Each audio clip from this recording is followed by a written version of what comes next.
I didn't record it, but I got another bomber before bed, and he maneuvered pretty well, but not to a fort, and consolidated his entire army here. So the army that was here moved to the center. The army that was here moved to the center. He was actually timing it really well, and I was aiming to force march, but even the force march wouldn't reach in time this destination. He is being a little tricky. I don't know why he doesn't believe in forts, because what he's sending isn't going to save him. Like, this infantry is not going to save him. There was really no fort here, but let's look at the stats. Since this is the first fight, you can see he's lost 16 units here for his artillery group, and he's lost 206 here. I've lost 112 in Army Group B. Lost some good cavalry too. Army Group A lost 43. This artillery group didn't lose anything. This artillery group lost 12. I'm actually going to move these reinforcements over here. I see bombers here. I guess he was bombing me last night.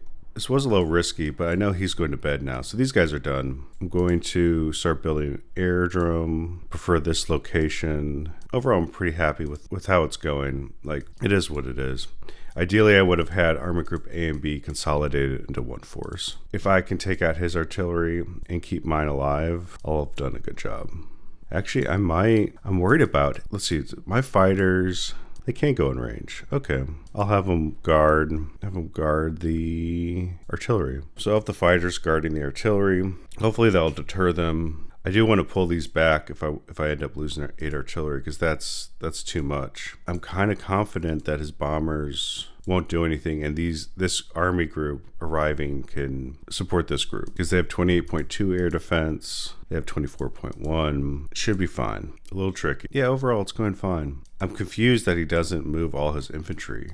But what are you going to do, right? I'm in a pretty safe position. I'm going to move these reinforcements in for him to not be able to attack me. And in the north, oh, he moved the balloon. What you going to do? What you going to do? Oh, this is a fighter. Yeah, so I'm going to have him go here also. Good. Things are going all right. You know, if I got more kills than him so far. The future kills, right, he has 220 deaths, and I have 150, 160 deaths. There's a 70 spread against each other. My armies are much bigger than him too. That's also something I'm not too worried about. I am concerned about losing my artillery though. I keep double checking that. I mean, his artillery can't be doing that much damage right now. It's pretty even though with artillery health. His is a little bit lower. I'll monitor the situation and then I'll start retreating with them if I don't get what I want. But I should be breaking through pretty quickly. So he has 1,000 health here. I'm doing 240 attack, 350 attack. I'd say in like 2 hours I'll break through. Really want to make sure, I think based on the positioning of his artillery, if I break through and he doesn't start running before I break through, I'll probably catch up with him. Because I'm supposed to have this group move right here.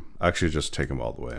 But overall, I see him consolidating in the north, haphazardly though. He maneuvered pretty well here. You know, it's always hard to explain something that in a 24-hour game that you can't see, but he just timed it almost like clockwork to be here. He had reinforcements too, just right before Army Group B showed up. It's very taboo to attack the two different armies. Again, I hit him by surprise. If all I lose is infantry and cavalry, I'll be doing okay. But yeah, I'm assuming this is it. This is his, grand army. I'm very excited to kill these artillery. Artillery taking out is the reason why I was willing to not consolidate my troops and just attack right away. My spies are telling me he's not bringing much to the table. So I'm going to consolidate and start taking ground. All of this is what I'm going to start taking out. And I'm going to just use my superior artillery power to do it. Now I'm going to take this balloon and bring it over here because that's fine. I'm going to actually take this balloon and bring it over there because he has bombers now. And I guess he was bombing, but they're pretty hurt. What are they hitting? Okay, yeah, he was hitting my artillery with them. Just this one because that's the group that's hurt. Now that I have a fighter, I should be fine. I'm going to build the aerodrome here. And besides that, things are going all right. The economy for food has slowed down. So I haven't been building up cavalry because I know I'm going to take a lot of land. I'm trying to save it up as a buffer. There's no reason to be buying food because they're at high prices. Coal's doing good. I'm going to buy coal. This is pretty good though. It would be nice if I got his bombers too. My economy is really well built. If we look at the stats here, this is yesterday. You can see I have a 7% army difference compared to him. I'm almost doubling him. So he's really going to be hurt. I can't wait to see the the newspaper in an hour or so. 3 days ago, you could see the most efficient economy. French West Africa is still more efficient than me. I'm at 9. He's at 9.7. I took over the Middle East and North Africa, and I'm just having a hard time getting that morale up, even with building factories. But overall, it's been fine. I have morale of 79%. He has a morale of 89%. So he's really tight on that. So I still have room to grow. My economy is still bigger. I'm still producing more resources.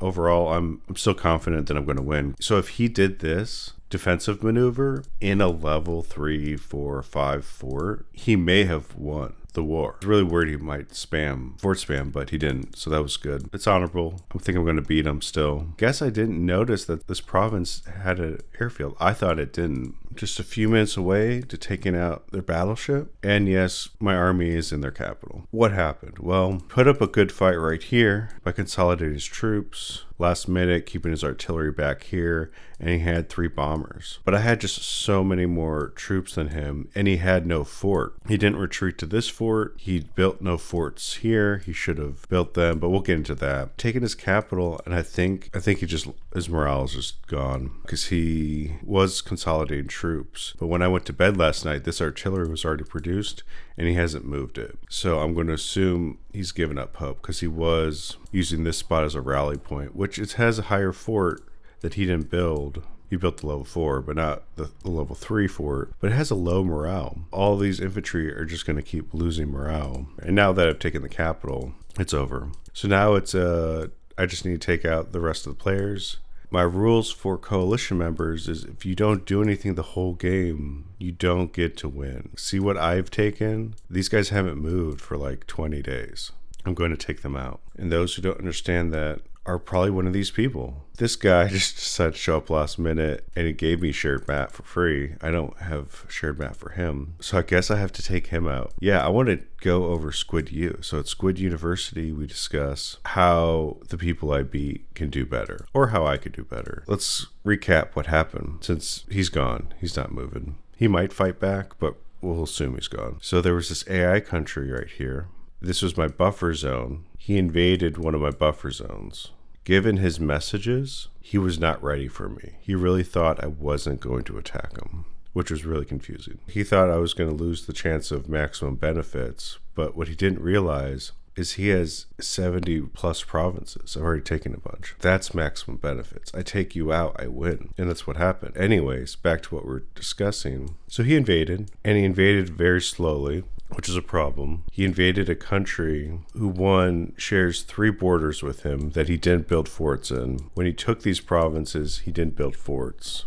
He did build a fort here after I invaded, but he left this all wide open, as you can see. Oh, good. I got rid of that battleship. He's given me a 1 province to defend. Now, I already had a 1 province to defend. He could have rushed this and take this really quick. Still, that's risky. That's really risky. So he invaded like the wrong country. You would want a country where if you were opened up, like this country, South Algeria, he would have had 4 or 5. That's a lot, right? If you invaded here, you would have had me opened up to 4 or 5. At least it's 5 open spaces to 5 open spaces. And you get to decide which country you want to open up. So I can't build forts in all these provinces. I mean, it's a waste of resources though, where you could have just built forts here and then invaded, or just build them in the next line that's smaller. Now that's what I would have done. Really would have hammered the fact that my allies need to do something, because he was allied to Oman. I would have actually not attacked Morocco. I would have told Oman, hey, we have to both attack Nubia while I go into South Algeria and hit Nubia. And I would have told Oman, hey, attack, but be very defensive in your fights. Don't do anything bold. Just keep him on his toes so he'll have to split up his forces. And that would have been really awkward if I had to split up my forces here and here. I think at that time, I'd have to look at the data, not even counting West Persia, which was their ally. They would have had more provinces than me combined. That would have given them a little hope. Now, what else did he do wrong? So he doesn't actually like forts, because I had spies. I can't see a lot of forts. I think he's not a good fort player, or he's not into forts. which I saw that as his weakness. French West Africa's second weakness is he doesn't like spies. If I zoom out, you'll see the spies I had. I wanted to be able to see if he was massing up troops here, if he was going to invade this way, if he was massing up troops, he's going to invade this way. And his capital. I also had defense spy here at my capital. With the newspaper, I didn't see any spy news. I didn't see that, oh, I killed a spy. Oh, one of my spies died. It's not always the case, but I should have lost a spy. So he didn't believe in line of sight. You're not protecting your line if you're just massing your troops right here. But yeah, that's that. I'm going to mop him up, and I'm going to win this match. He has definitely given up. I'm about to attack his group target here at Sokoto, but I'm now working on the other players. Now I've started bombarding British India's capital. I'm hoping that just this act alone will make him quit, because I'm trying to win. I'm trying to win this game. I know he gave me shared map. He's not going to. This is going to be a solo victory because no one else was helping me. Now my coalition members. I'm actually going to break off this coalition. I'm going to kick him out first, and now I'm going to declare war on the last